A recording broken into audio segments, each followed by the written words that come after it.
পাচক মশাই, আমার ব্যাপারটা খুব গোলমেলে লাগছে।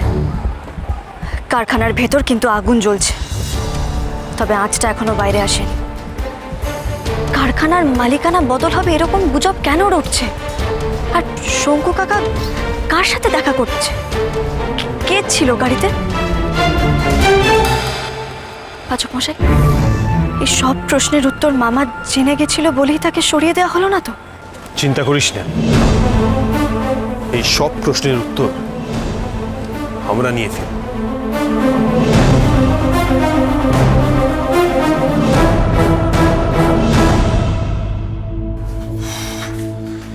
একটুর জন্য মিস হয়ে গেল। কে এসেছিল, কি কথা বলছিল, সব আজকেই জানতে পেরে যেতাম। এই শঙ্কু লোকটাকে না ধরে দু থাবড়া মারলে এক্ষুনি সব হুড়হুড় করে বলে দিস। সব সমাধান মেজাজ গরম করে হয় না পাচক মশাই, কেন বোঝেন না আপনি? দেখুন, শঙ্কু কাকার সঙ্গে কে দেখা করতে এসেছিল সেটা শঙ্কু কাকার থেকেই জানতে হবে, আর তার জন্য অন্য একটা বুদ্ধি করতে হবে। যাকে আপনি যান, হাত মুখ ধুয়ে আসুন, আমি রান্না চাপাচ্ছি।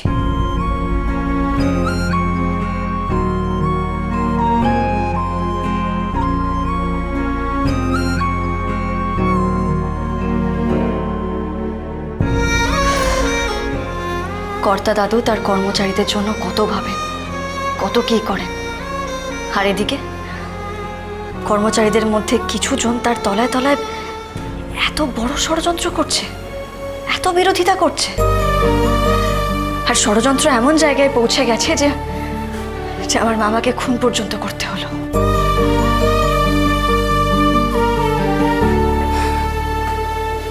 গরম।